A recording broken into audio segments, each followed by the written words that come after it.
Welcome to This Explainer. Today, we're unpacking a really fascinating legal mystery straight from South Africa's Constitutional Court. This is one of those cases that asks a fundamental, almost philosophical question about the rules of justice. We're going to examine a scenario that totally tests the absolute limits of how laws are applied in a democratic society. I mean, think about it. Can a court, the very institution designed to uphold the law, essentially just change its mind about the maximum penalty you face right in the middle of your trial? It's incredibly rare for a justice system to get caught in a paradox of its own making like this.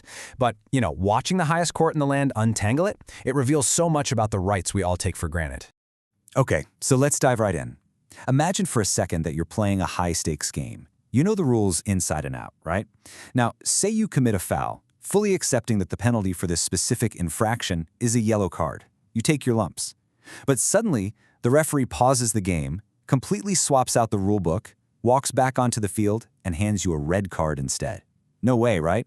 Think about the pure frustration, the profound sense of injustice you'd feel in that exact moment. Now replace a yellow or red card with actual years of a human life behind bars. That exact scenario played out in the South African legal system. It really begs the question, is it legal to change the rules of a trial after the accused has already pleaded? Part 1. The Sentencing Mystery. This brings us to the case of Donald Veldman. Veldman was convicted of a horrific murder in a regional magistrate's court, and his case presents us with a true sentencing paradox, one that ultimately forced the highest court in the land to step in. Following his trial, Veldman was handed a severe 15-year prison sentence for his crime. Now, given the brutal nature of the murder, you might initially hear that number and think, well, yeah, that makes perfect sense. The punishment fits the crime. Actually, if the state had just chosen to try him in a high court to begin with, he could have very well faced life imprisonment. But here is where the mystery actually begins. At the exact moment Donald Veldman stood up in that regional court and formally entered his plea of not guilty, the absolute maximum sentence that specific court legally had the power to give him for a murder charge was only 10 years. That was the hard limit. So, you got to ask yourself, how exactly does a judge legally hand down a 15-year sentence when the absolute ceiling of their power is strictly capped at 10? Part 2. A mid-trial rule change. To understand how Veldman received a sentence 50% longer than the court's maximum allowance at the time of his plea, we really need to look at the strict sequence of events. The timeline is where the complication emerges. Veldman formally pleaded not guilty on May 27, 1998, and on that day, the regional court's maximum penal jurisdiction was exactly 10 years. You can think of that plea as a sort of legal contract. When you enter a plea, you are locking in the parameters of the trial. But months later, on October 7, 1998, while Veldman was essentially stuck in legal limbo waiting for his trial to conclude, the government passed legislation amending the Magistrates' Courts Act, and this amendment increased the regional court's maximum sentencing power from 10 years to 15 years. So by the time the judge finally brought down the gavel for sentencing, they utilized that brand new 15-year limit. They were essentially applying a new rule to a game that was already well underway.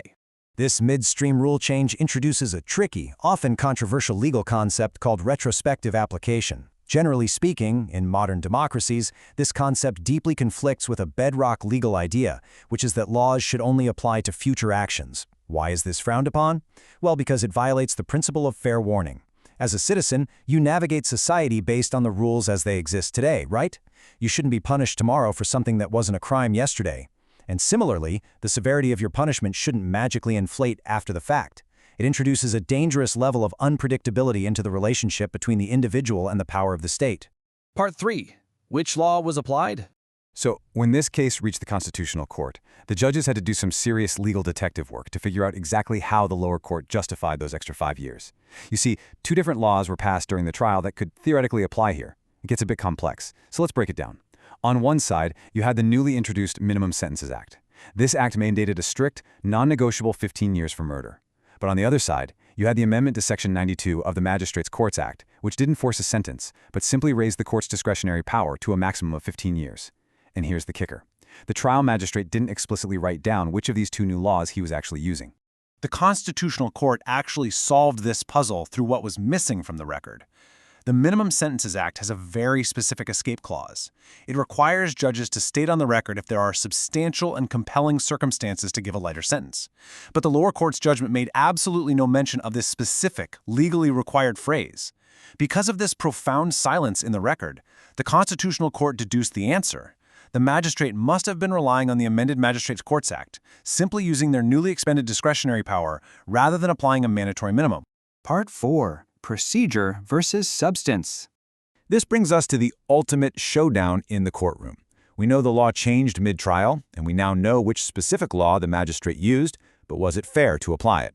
The state and the defense clashed over a really fundamental distinction in law. The state argued that simply increasing a court's sentencing limit is merely a procedural change. Basically, they claimed it was just a tweak to the administrative housekeeping of how the court operates, and therefore it's perfectly fine to apply it retroactively to pending trials. But Veldman's defense fired back, arguing that adding 5 years to a man's life behind bars is definitely not administrative housekeeping. They argued it fundamentally altered the stakes of his trial, destroying his substantive rights. The Constitutional Court took this conflict and anchored it directly to the rule of law. And this is absolutely crucial. Think about what happens to a society where citizens cannot predict the penalties of the justice system.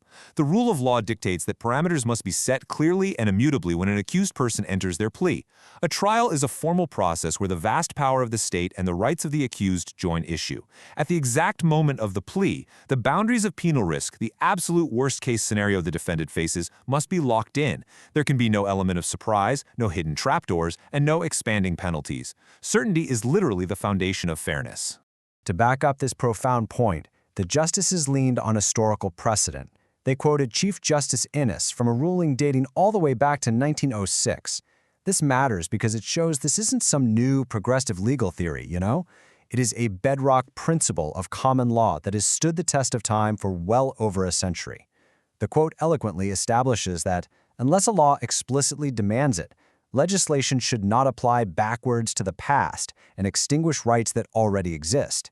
Laws are meant to be a forward-looking guide, providing fair warning so citizens can calibrate their behavior accordingly.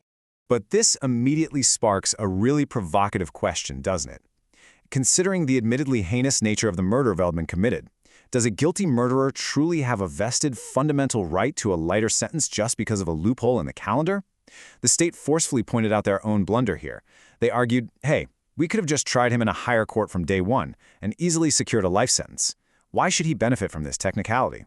Well, the court's answer here is brilliant. They clarified that while nobody has a constitutional right to a specific, lighter sentence, every single accused person has a legally valid interest in certainty. This protection isn't just for Veldman, it's a shield for every single citizen interacting with the state. Every person has the right to know that their punishment won't exceed the limit that existed in that specific court when they entered their plea. If the state wanted a life sentence, they had all the legal mechanisms in the world to move the trial to the high court, but they chose not to. They chose to play the game in the regional court, and therefore the state cannot move the goalposts once the game has started.